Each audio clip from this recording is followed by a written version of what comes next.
Atomic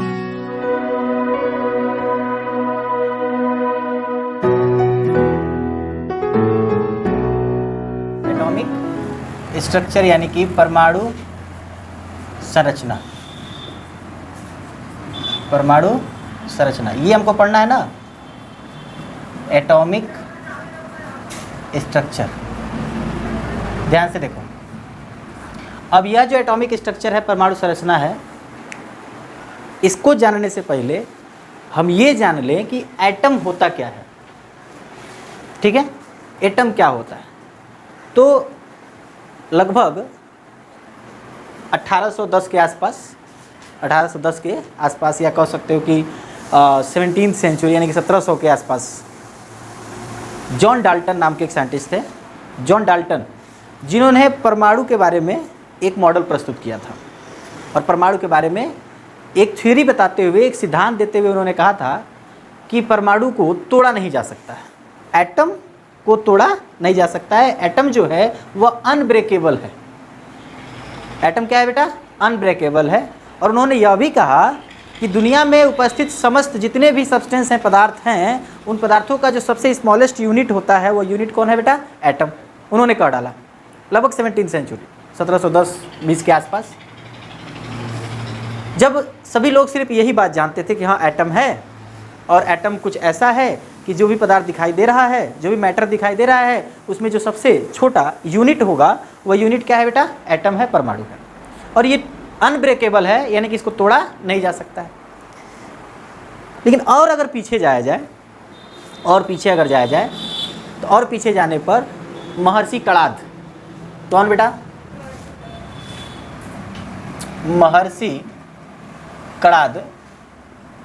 महर्षि कणाद ने कण की खोज कर डाली थी। महर्षि कणाद ने किसकी खोज कर डाली थी बेटा? कण की। और उसी कण को आधुनिक रूप में, यानी कि आज के समय में इसका जो आधुनिक नाम है, उसी कण का आधुनिक नाम क्या है बेटा? परमाणु है, एटम है। परमाणु है, एटम। अब एटम में दो शब्द हैं, एक ए और एक टॉम। एक ए और एक क्या बेटा? टॉम। ठीक है ना। इसका मतलब हो गया बेटा नॉट, ठीक है ना। और टॉम का मतलब हो गया पार्टिकल, यानी कि वह पार्टिकल जिसको क्या ब्रेकेबल, यानी कि वह पार्टिकल जिसको क्या ना किया सके बेटा? तोड़ा ना जा सके, उसको हम क्या कह देंगे? एटम। ऐसा उन्होंने कह दिया अपने सिद्धांत में। अब ऐसा उन्होंने कह भी दिया, 100 साल तक ये बातें चलती भी रहीं, और लगभग 1810 और 20 के आसपास फिर से उन्होंने एक आधुनिक थ्योरी दिया, जो आप 9th में पढ़ चुके हैं। जॉन डाल्टन का सिद्धांत आपने पढ़ा है। उन्होंने बताया कि नहीं, उन्हीं ने फिर से दोबारा बताया कि नहीं, ऐसा नहीं है, जो एटम है वो तोड़े जा सकते हैं। एटम भी छोटे छोटे फंडामेंटल पार्टिकल से बने हुए हैं। एटम किससे बने हुए हैं बेटा? छोटे छोटे फंडामेंटल पार्टिकल से बने हुए हैं। उसका भी, एटम का भी फंडामेंटल पार्टिकल होता है। और सबसे मेन फंडामेंटल पार्टिकल माना गया, जब से सबसे छोटा फंडामेंटल पार्टिकल कहा गया, तो एटम के लिए सबसे छोटे फंडामेंटल पार्टिकल्स कहे गए बेटा। सबसे पहले इलेक्ट्रॉन को, बात समझ में आ रहा है? प्रोटॉन को, प्रोटॉन, और उसके बाद से क्या बेटा? न्यूट्रॉन। उन्होंने इसे फंडामेंटल पार्टिकल्स कहा कि ये जो है ये किसी एटम के फंडामेंटल पार्टिकल्स हैं। इनके अलावा इलेक्ट्रॉन, प्रोटॉन और न्यूट्रॉन के अलावा, ठीक है ना, पॉजिट्रॉन, ठीक है बेटा, एंटी न्यूट्रिनो, ठीक है, मेसॉन, पाइऑन, केऑन, और भी छोटे छोटे पार्टिकल्स हैं जिनको आप बड़े लेवल पे जाएंगे, यानी कि जब आप ग्रेजुएट होंगे तो सेकेंड ईयर और थर्ड ईयर में इन सब चीज़ों के बारे में क्या किया जाता है बेटा? बताया जाता है। फिलहाल हमें यहाँ पर सिर्फ किसके बारे में पढ़ना है? इलेक्ट्रॉन, प्रोटॉन और किसके बारे में बेटा? न्यूट्रॉन की। बात समझ में आ रहा है? इलेक्ट्रॉन, प्रोटॉन और किसके बारे में बेटा? न्यूट्रॉन के बारे में हम लोग को क्या कर लेना है? पढ़ लेना है। तो यानी कि परमाणु जो है, एटम जो है, वह उसका स्ट्रक्चर, अब किसी चीज़ का अब हम कहें कि हमारा मानव का स्ट्रक्चर, अगर हम कहें इस पेन का स्ट्रक्चर, तो इस पेन का स्ट्रक्चर यही है कि सर ऊपर से इस पर प्लास्टिक का कवर लगाया गया है, इसके नीचे गद्देदार स्पॉन्ज रुई लगाई गई है जिसमें हम इंक डालते हैं, उस पर एक नीडल लगाया गया है जो उसे ऑब्जॉर्व करके बाहर हम उसको लिखते हैं। स्ट्रक्चर मतलब ये किससे बना हुआ है उस चीज़ों को बताएंगे। मानव का स्ट्रक्चर मतलब मानव सेल से बना हुआ है सर, सेल से टिश्यू बने हुए हैं, टिश्यू से ऑर्गन, ऑर्गन से ऑर्गन सिस्टम, और क्या बना हुआ है बेटा, बॉडी बनी हुई है, होल बॉडी बनी हुई है। काटे तो सर ये सारे पार्ट्स अलग अलग हमको क्या होंगे, मिल जाएंगे। वैसे ही एटम का स्ट्रक्चर की जब बात की जाएगी तो एटम का स्ट्रक्चर यानी कि इलेक्ट्रॉन, प्रोटॉन और न्यूट्रॉन से मिलकर के क्या हुआ है, बना हुआ है। बात समझ में आ रहा है इतना? अब सबके मन में सवाल आने लगा कि इलेक्ट्रॉन, प्रोटॉन, न्यूट्रॉन आए कहाँ से। सवाल यही है कि इलेक्ट्रॉन, प्रोटॉन और न्यूट्रॉन कहाँ से आए। अगर इसका पता चल जाए तो फिर बाकी चीज़ों का भी हम क्या लगा सकते हैं बेटा, पता लगा सकते हैं, कोई प्रॉब्लम नहीं होगी। इलेक्ट्रॉन की खोज अगर हम पढ़ लें, इलेक्ट्रॉन के बारे में जान लें, प्रोटॉन के बारे में जान लें, क्लियर हो जाएगी बात हमको। मैक्सिमम कुछ हद तक सर हम चीज़ों को पार कर सकते हैं, नहीं कर सकते हैं। चल, यानी कि हमको सबसे पहले क्या पढ़ना है बेटा, इलेक्ट्रॉन की खोज। किसका पढ़ना है बेटा, इलेक्ट्रॉन की, या कह सकते हो कैथोड किरणें। एक कैथोड किरणें, कैथोड किरण। अगर कैथोड किरण की खोज हो गई तो इलेक्ट्रॉन की भी हम क्या कर लेंगे बेटा, खोज कर लेंगे। पूछा जाता है कि इलेक्ट्रॉन की खोज किन किरणों से हुई है, तो आप बताएंगे किससे बेटा, कैथोड से। किससे हुआ है बेटा, कैथोड से। एक बात तो अभी याद रखिए फिलहाल कि इलेक्ट्रॉन की जो खोज है वो किससे हुई है बेटा, कैथोड से। ठीक है ना? देखिए ध्यान से एकदम समझिए। 1878 ईस्वी में, कब बेटा, 1878 ईस्वी में एक प्रयोग किया गया, और उस प्रयोग को करने के लिए लगभग 60 सेंटीमीटर के एक कांच का सिलेंडर का उपयोग किया जाता था। कितने सेंटीमीटर बेटा, 60 सेंटीमीटर के कांच के एक सिलेंडर का प्रयोग करते थे। अब यहाँ पर 60 सेंटीमीटर का सिलेंडर तो नहीं बना सकते हैं, लेकिन फिर भी देखिए कैसे बनेगा। वो कुछ इस प्रकार से था, ध्यान देंगे बेटा।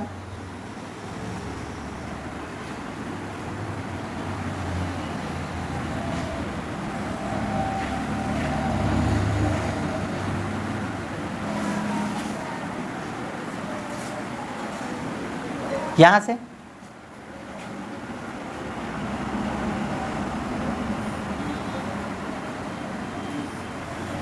और इसको एक हाई वोल्टेज बैटरी से क्या कर दिया गया है, कनेक्ट कर दिया। ये है पॉजिटिव और ये क्या है बेटा, नेगेटिव। और ये जो लगे हुए हैं ये दिखाई दे रहा है बेटा, ये जो लगा हुआ है दिखाई रहा है ना, इसको हम लोग कह देते हैं कैथोड। इसे क्या कहोगे, कैथोड। इलेक्ट्रोड है एक, इलेक्ट्रोड देखो किसी भी धातु का एक रॉड होता है। इलेक्ट्रोड क्या होता है बेटा, किसी धातु का एक रॉड होता है, और इलेक्ट्रोड दो प्रकार के होते हैं। इलेक्ट्रोड क्या है, ध्यान से समझो। इलेक्ट्रोड क्या है, किसी धातु का रॉड है जो दो प्रकार का होता है, एक कहते हैं कैथोड और एक क्या होता है बेटा। अब कैथोड किसे कहोगे, जिस पर ऑक्सीकरण होगा उसे क्या कहोगे बेटा, मानो जौने राडे पर ऑक्सीकरण की क्रिया हो रही है उसको क्या कहोगे, कैथोड। और जिस राड पर अपचयन की क्रिया हो रही है उसे क्या कहोगे बेटा, एनोड। ऑक्सीकरण और अपचयन भी पढ़ाया जाएगा, आपने कुछ पढ़ा भी होगा। तो अभी फिलहाल इतना ही जानिए कि जो प्लस है, आप यही ना सुने हैं कि प्लस है तो एनोड है, माइनस है तो क्या है बेटा, कैथोड है। लेकिन ये सत्य नहीं है, ये बदल जाता है। इसलिए आप ये याद रखिए कि जिस रॉड को इस्तेमाल हम कर रहे हैं, अगर उस पर ऑक्सीकरण की घटना हो रही है तो वो क्या कहलाएगा, रॉड, कैथोड। और जिस पर अपचयन की घटना हो रही है उसको क्या कहेंगे बेटा, एनोड। इसमें मैंने एक को कैथोड कहा और दूसरे वाले को क्या कह दिया बेटा, एनोड। दोनों बातें समझ में आ रही हैं, बोलिए।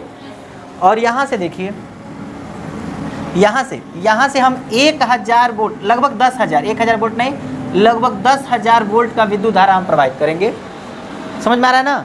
और यहाँ पर जो गैस का दाब होगा इस सिलेंडर के अंदर, जो गैस का दाब होगा बेटा, ध्यान दीजिएगा, वह जो दाब है, प्रेशर जिसको आप कह रहे हैं, वह होता है लगभग 10⁻³ mmHg के बराबर। बहुत कम, ये बहुत कम हो गया। अभी जब हम लोग खड़े हैं तो लगभग हम लोग के शरीर पर बैठे हैं या खड़े हैं तो 760 mmHg के बराबर दाब लगा हुआ है। कितना बेटा, 760 mm, जितना अभी हम खड़े हैं। तो सोचो भाई 10 पर माइनस कितना है बेटा, 3, यानी कि 0.001 mmHg, जो बहुत ही कम है। बहुत ही क्या है बेटा, कम है। तो इस दाब से इसमें कुछ गैसें डाली गई हैं, कुछ गैसें, उन गैसों का इसमें होने का कोई विशेष मतलब नहीं है, क्योंकि जब दाब इतना है, यानी कि एकदम समझ लो कि ना के बराबर है, किसके बराबर है बेटा? ना के बराबर है। तो फिर हम उस गैसों का इसमें होने या ना होने से कोई फर्क पड़ता नहीं है। चलिए इतनी बात तो समझ में आ रही, इतना सेटअप तो समझ में आ रहा है ना बेटा। यह कांच का एक सिलेंडर है, ये जो सिलेंडर है किसका बना हुआ है बेटा? कांच का, जिसकी लंबाई लगभग कितनी है बेटा? 60 सेंटीमीटर। कितनी लंबाई है बेटा? लगभग 60 सेंटीमीटर के बराबर उसकी लंबाई है। इतनी तक बात समझ में आ रही है बेटा? कोई दिक्कत नहीं है ना?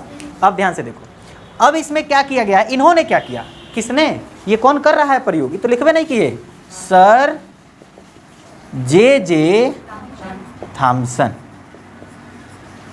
ये ना कर रहे हैं यह प्रयोग, जे थॉमसन ये प्रयोग कर रहे हैं। इन्होंने प्रयोग करते हुए क्या किया? कैथोड को छोड़ दिया और एनोड के तरफ इसके इस कांच के दीवार पर यहाँ पर ग्रीन पॉलिश का एक ग्रीन पॉलिश कर दिया, यानी ग्रीन पर्दा कह सकते हो, लगा दिया, ग्रीन पॉलिश कर दिया। ये जो ग्रीन पॉलिश होता है बेटा, ये जिंक सल्फेट का बना होता है। किसका बना होता है बेटा? Zinc sulphate. सुनाई दे रहा है ना? हरे रंग का एक, हरा रंग का प्लेट कह सकते हो कि लगा दिया, उस पर अस्तर एक लगाया, क्या होने के लिए? ताकि कुछ चमकेगा तो दिखाई देगा, सिर्फ इसी चीज़ के लिए। और क्या किया उन्होंने?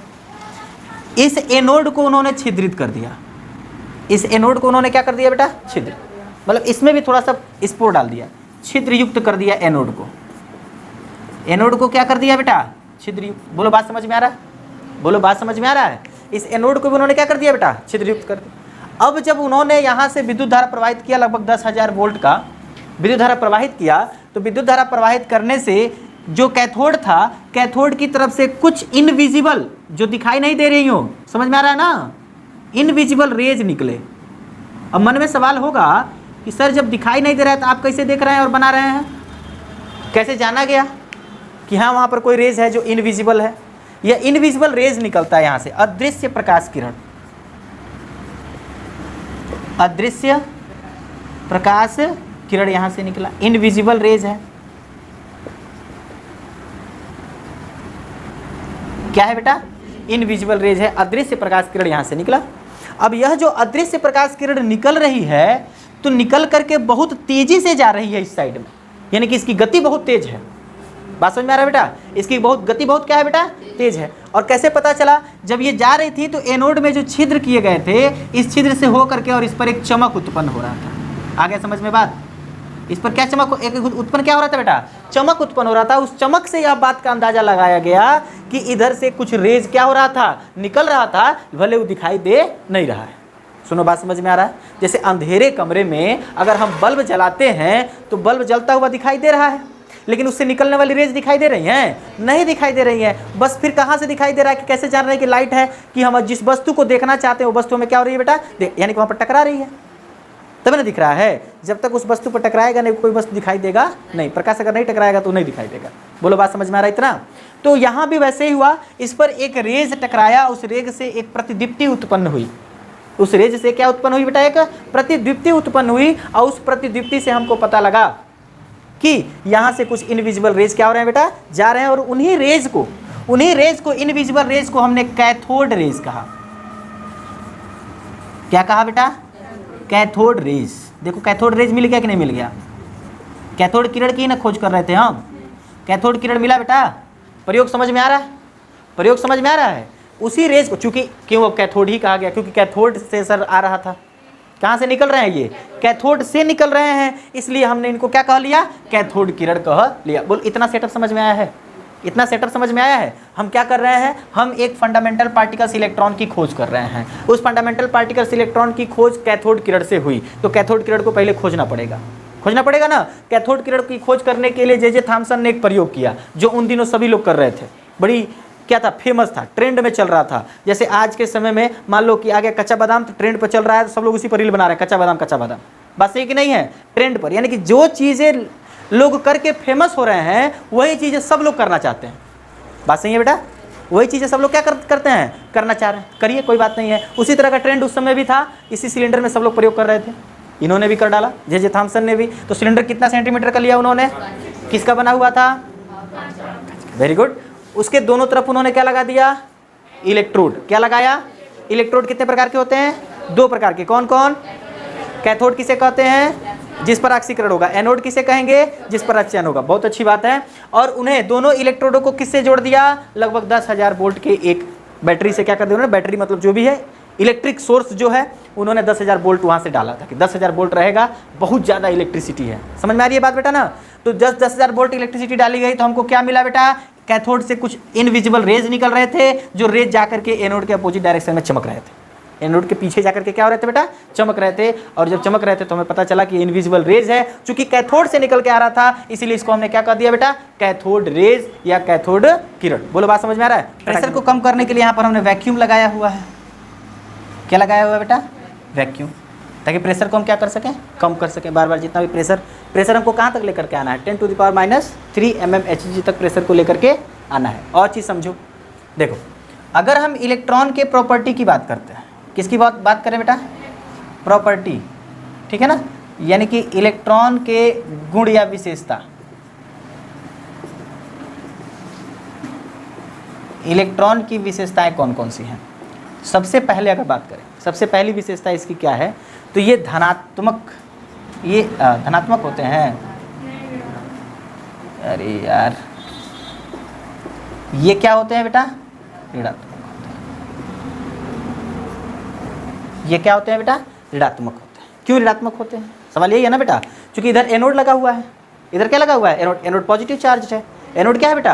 Positive charge. और जो कैथोड है ये क्या है बेटा? निगेटिव चार्ज है। बैटरी तो हमने वही लगाई हुई है, तो ये पॉजिटिव की तरफ क्या हो रहा है? अट्रैक्ट हो रहा है और बहुत तेजी से जा रहा है, तो इसलिए इसको क्या कह दिया गया कि ये क्या है बेटा? ऋणात्मक है। ये क्या कह दिया गया? ऋणात्मक है। इतना ही नहीं, दूसरा भी लिख सकते हो कि यह विद्युत क्षेत्र में, इलेक्ट्रिक फील्ड होता है ना बेटा, विद्युत क्षेत्र में यह धनात्मक की ओर भागता है। किधर भागता है बेटा? धनात्मक की ओर झुक जाता है, ऐसा लिख सकते हैं। धनात्मक की ओर क्या हो जाता है बेटा? झुक जाता है। इससे तो 100% प्रूफ हो जाता है कि ऋणात्मक है।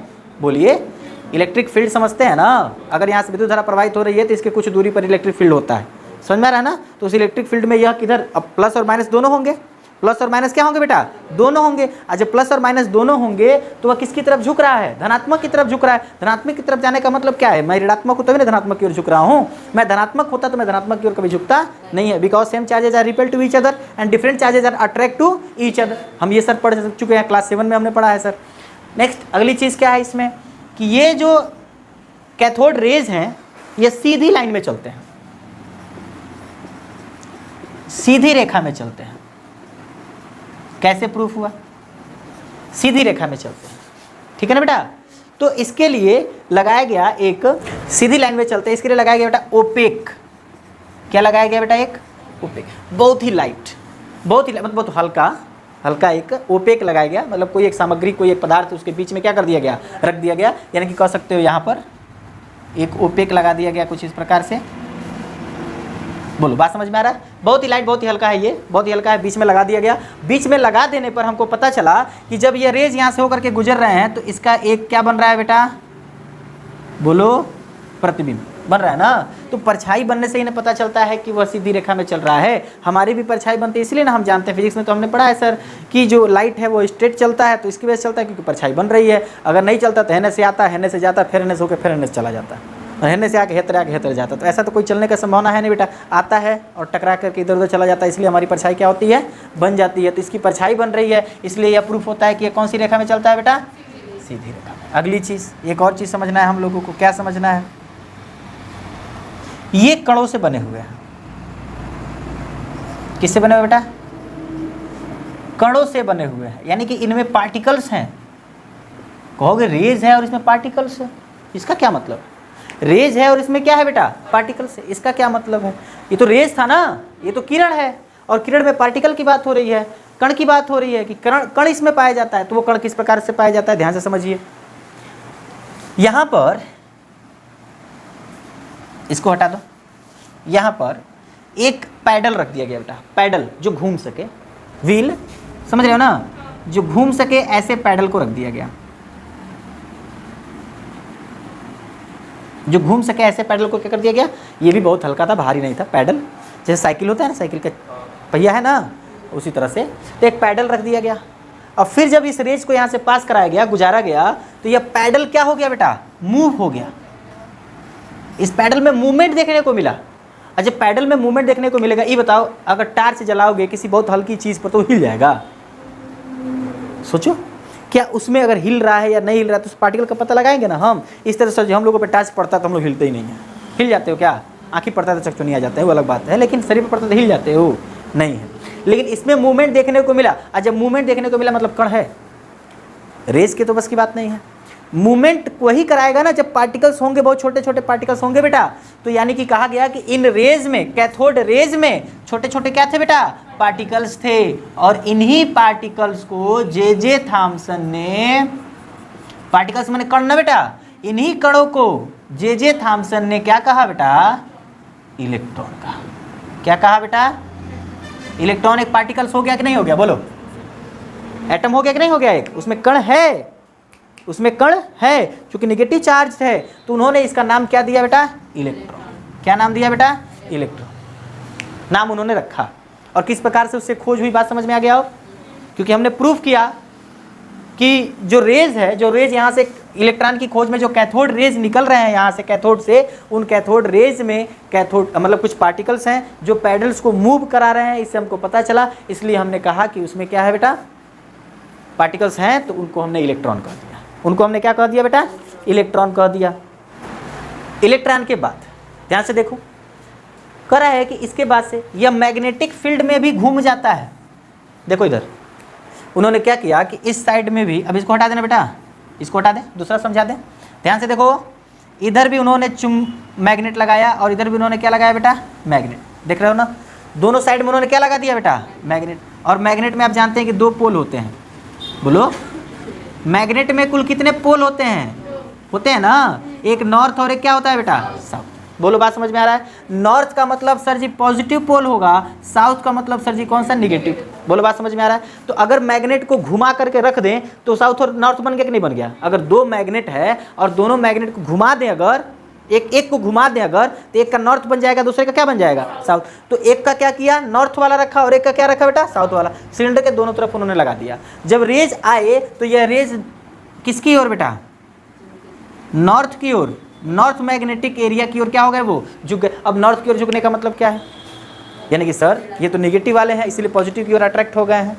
बोलो, यानी कि इसमें मैग्नेटिक प्रॉपर्टी भी पाई जा रही है। इलेक्ट्रिक प्रॉपर्टी तो था कि पॉजिटिव हैं हम या निगेटिव हैं हम, लेकिन यहाँ पर मैग्नेटिक प्रॉपर्टी भी है, यानी कि हमें कुछ मैग्नेट के गुण भी पाए जा रहे हैं। समझ में आ रहा है ना? यानी कि हम या तो किसी की ओर आकर्षित हो जाएंगे या हम किसी को आकर्षित कर लें। इलेक्ट्रॉन करता भी है। ये सारे कॉन्सेप्ट याद रखिएगा। ये सारे कॉन्सेप्ट बोर्ड में नहीं ही पूछे जाएंगे, लेकिन इनसे बेसिस जो सवाल बनेंगे अभी इसके आगे, वो आपको जरूर जानना है। सुनाई दे रहा है? वो आपको जरूर जानना है। तो यहाँ पर आपने क्या देखा बेटा कि सर ये मैग्नेटिक फील्ड में भी क्या हो जा रहा है? घुस जा रहा है। समझ में आ रहा है ना? इसमें एक्स रेज पाया जा रहा है। क्या पाए जा रहे हैं बेटा? X rays. समझ में आ रहा है ना? एक्स किरण पाए जा रहा है। बात समझ में आ रहा है? जे थॉमसन ने एक और प्रयोग दिया बेटा,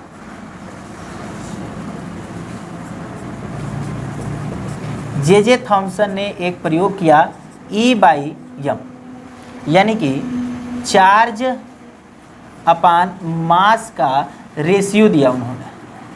चार्ज अपान मास का क्या दिया बेटा? रेशियो। यानी कि इलेक्ट्रॉन का जो चार्ज है वो, इलेक्ट्रॉन का जो मास है वो कितना भारी है और कितना उसका क्या है बेटा? चार्ज। ये रेशियो भी उन्होंने दिया। और इसी रेशियो से देखो, इलेक्ट्रॉन के चार्ज और मास, इसी रेशियो से हम पता लगा सकते हैं कि किसी एटम में कितना स्ट्रेंथ है।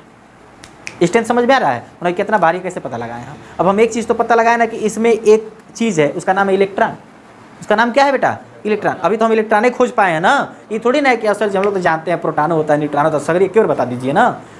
उस समय में जाके पढ़ो जब ये हो रहा था 1878 में प्रयोग हो रहे थे ना बेटा, 1878 में। और उस समय सिर्फ यही था कि एक जो एटम है उसमें हमने एक ही चीज़ का खोज किया जिसका नाम क्या है बेटा? इलेक्ट्रॉन। और उसकी प्रॉपर्टी ये रही कि एक जो इलेक्ट्रॉन होगा वो ऋणात्मक होगा, विद्युत क्षेत्र में धनात्मक की ओर झुक जाता है, सीधी रेखा में चलता है। जब उसको ओपेक से होकर गुजारते हैं तो उसकी परछाई बनती है, प्रतिबिंब, एनेंसियोमर उसको बोलते हैं, प्रतिबिंब बन जाता है। यह कणों से बने हुए हैं क्योंकि यह पैडल को हिला देते हैं। पैडल को क्या कर देते हैं बेटा? मूव करा देते हैं। और इतना ही नहीं, पैडल को जब मूव कराएंगे तो यह जरूर प्रूफ हो जाता है कि उनमें पार्टिकल्स हैं, और उन्हीं पार्टिकल्स, उन्हीं कणों को क्या कहा गया बेटा? इलेक्ट्रॉन। बोलो, इलेक्ट्रॉन की खोज समझ में आ गई? इलेक्ट्रॉन की खोज समझ में आ गई? कर सकते हैं कि नहीं कर सकते हैं? ध्यान दो बेटा, लिखा ना। इलेक्ट्रॉन की खोज के बाद से आता है प्रोटॉन की खोज। तो 1880 में इसको किया गया, 1878 में उसको किया गया, तो 2 साल बाद 1880 में इसको किया गया। अब आपके मन में सवाल या फिर मेरे मन में सवाल यह है कि प्रोटॉन की खोज किसने किया था? किसने किया था बेटा? याद रखना है कि प्रोटॉन की खोज, ठीक है ना, ई गोल्डस्टीन ने किया था।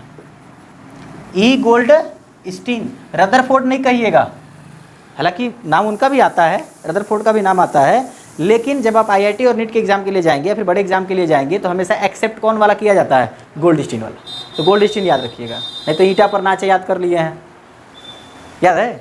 ईंटा पर नाचे याद कर लेते हैं सब बच्चे। ई से इलेक्ट्रॉन, टा से थॉमसन, ठीक है, पर पी से प्रोटॉन, और र से क्या होता है? रदरफोर्ड। नाचे, न से न्यूट्रॉन, चे से चेडविक, फटाफट याद करते हैं सब, ईंटा पर नाचे। लेकिन ऐसा कुछ है नहीं, गड़बड़ा जाएगा जब आप हायर स्टडीज़ के लिए या फिर आगे बड़े लेवल के एंट्रेंस के लिए जाएंगे। तो यहाँ पर प्रोटॉन की जगह पे आपको क्या लिखना पड़ेगा बेटा? प्रोटॉन की खोज में ई गोल्डस्टीन। अब इसका प्रयोग गोल्डस्टीन महाराज ने कैसे किया? सेम चैम्बर उन्होंने लिया, अभी बोले हैं ना, एक बार कच्चा बादाम पर वीडियो वायरल हो गया तो सब लोग उसी पर वायरल कर रहे हैं, समझ रहे हो? उसी तरह से उन्होंने भी वही चैम्बर ले लिया। चलिए लाते हैं, देखिए सिलेंडर लिया बेटा, जोड़ दिया, फिर से को सिलेंडर बनाना पड़ेगा आप लोगों को, ये ध्यान रखिएगा। यहाँ से वैक्यूम लगा दिया बेटा, वैक्यूम पंप लगा दिया, यहाँ से दिख रहा है ना। अब यह जो वैक्यूम पंप था, उन्होंने क्या किया कि प्रेशर को घटा करके 10 पर माइनस यम 1 mmHg कर दिया। देखो कितना कम हो गया, मतलब सॉरी ज़्यादा हो गया, 10 पर माइनस 1 mmHg। ना थोड़ा सा गैस को क्या कर दिया बेटा? बढ़ा दिया। तो गैस को बढ़ा दिया तो इसमें कुछ पार्टिकल्स दिखेंगे कि नहीं दिखेंगे? बोलो, अभी तक तो नहीं दिख रहे थे, लेकिन अब थोड़े थोड़े वो विजिबल हो जाएंगे। इसके पहले गैस नहीं दिख रहा था क्योंकि हमने उसको ला करके एकदम वैक्यूम के बराबर कर दिया था, मतलब समझो एकदम निकाल के साफ कर लिया था, 10⁻³ mmHg। लेकिन अभी हम कितना प्रेशर रखेंगे उसमें? 10⁻⁻1। थोड़ा सा मैंने प्रेशर क्या कर दिया है? बढ़ा दिया है। जब प्रेशर बढ़ाएंगे तो गैस इसमें थोड़े से दिखने लग जाएंगे, जो भी गैस हम डालेंगे, जो भी गैस। अच्छा, एक और सवाल देखो, तुम्हारे मन में भी आ सकता है, किसी के भी मन में आ सकता है कि सर इलेक्ट्रॉन की खोज हुई है, उस चैम्बर में हमने किसी गैस को डाला है और 10⁻³ प्रेशर रखा है।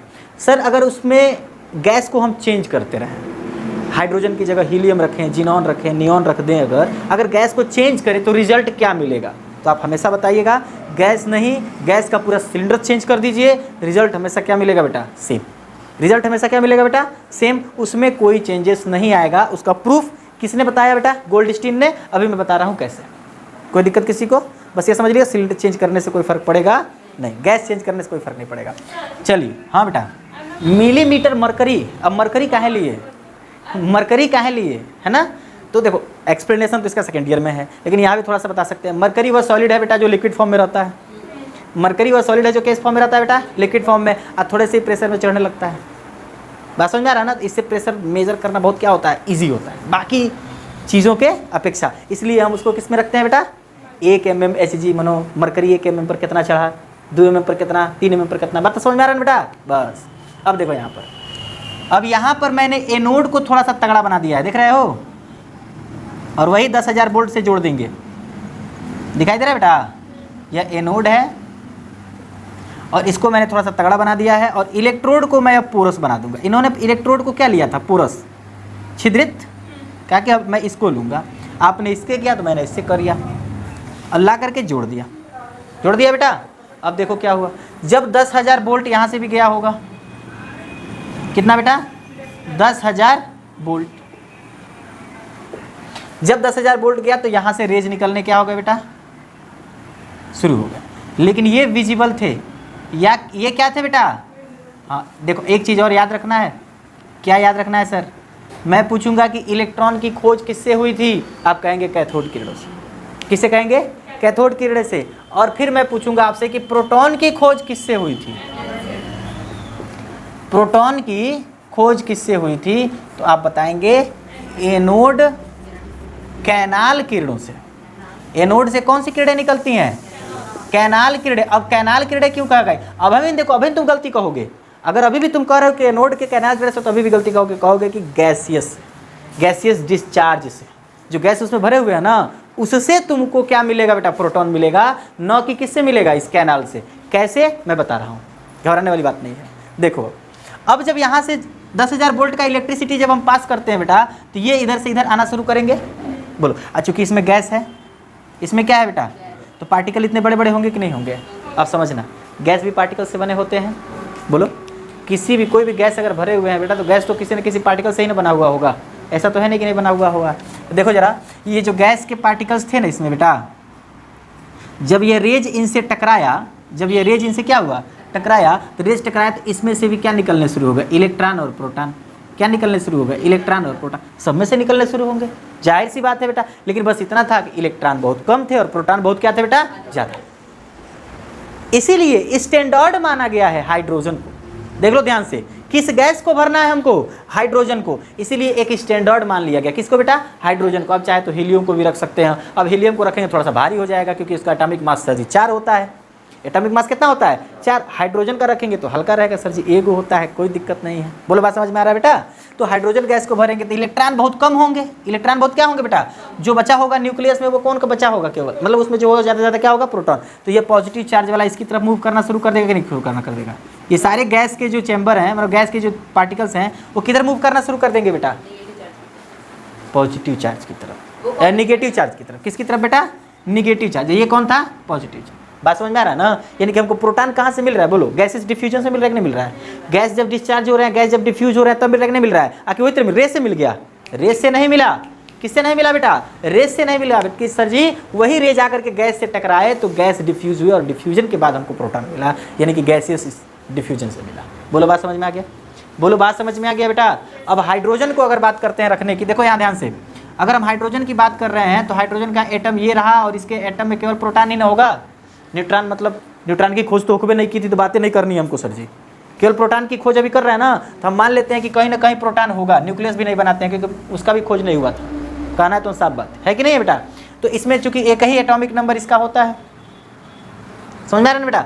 ये आसानी से क्या कर सकता है, मतलब इसमें केवल एक ही प्रोटॉन है, एक गो ना दाना है, तो एक गो है, वो भी पॉजिटिव चार्ज है, तो उसी को क्या कह लिया गया, प्रोटॉन। उसी को क्या कह लिया गया, यानी कि इसमें अगर हाइड्रोजन गैस है तो हाइड्रोजन गैस के उस छोटे से एक ही पार्टिकल को हमने क्या कहा बेटा, प्रोटॉन। जैसे उसमें रेज को प्रूव किया गया था कि रेज जो था वह क्या कर रहा था, उस पैडल को हिला रहा था, तो उसमें कण है, तो उन कणों को हमने क्या कह दिया, इलेक्ट्रॉन। लेकिन यहाँ पर क्या है कि वो जो रेज आ रहे हैं, जब ये रेज आ रहे हैं तो ये रेज इस गैस को क्या कर रहे हैं, डिफ्यूज कर दे रहे हैं। डिफ्यूज करेंगे तो ये ऐसा गैस है कि इसमें खाली एक ही प्रोटॉन, एक ही को कण है, वो कौन है, प्रोटॉन। अब प्रोटॉन है वो किसकी तरफ मूव हो रहा है, कैथोड की तरफ हो रहा है। यानी कि इस गैस के डिफ्यूज होने से ना हमको प्रोटॉन मिला या कि रिवर्स मिला। समझ में आया ना बेटा? बताना, देखना मुश्किल होता है थोड़ा सा, लेकिन मुश्किल बहुत ज़्यादा भी नहीं है। अब बाकी सेम कैरेक्टर है, बस इतना बताना है कि इसकी जो प्रॉपर्टी होगी बेटा धनात्मक होगी। पहली चीज़ यह जो होगा वो क्या होगा बेटा, धनात्मक होगा। होगा कि नहीं होगा? प्रोटॉन धनात्मक होगा, प्रोटॉन क्या होगा, धनात्मक होगा। ये भी कह सकते हो कि विद्युत क्षेत्र में यह ऋण की ओर झुकेगा। बोलो, विद्युत क्षेत्र में यह किसकी ओर झुकेगा बेटा, ऋण की ओर झुक जाता है। ऋण की ओर क्या हो जाता है बेटा, झुक जाता है। तीसरा हम क्या बता सकते हैं बेटा, तीसरा हम बताएंगे कि यह सीधी रेखा में यह भी चलता है। कहेंगे जरूर सीधी रेखा में चलता है, कोई दिक्कत नहीं है। किस रेखा में चलता है बेटा, सीधी रेखा, मतलब इसके गैस के पार्टिकल्स ही आ रहे हैं। इसकी खोज किससे हुई बेटा, गैस डिफ्यूजन से, गैस के विभाजन से। गैसीय कण के विभाजन से किसका पता चलता है बेटा, प्रोटॉन का पता चलता है। बोलो, बात समझ में आ रहा है? याद रहेगा बेटा, प्रोटॉन का पता चलता है। बाकी सारी चीज़ें सेम है जो फिर इलेक्ट्रॉन में है, जो भी इलेक्ट्रॉन में वो इसमें भी क्या है बेटा, सेम है। कहीं कोई प्रॉब्लम नहीं है और ना होनी चाहिए। बोलो, कोई बात है? नहीं है ना?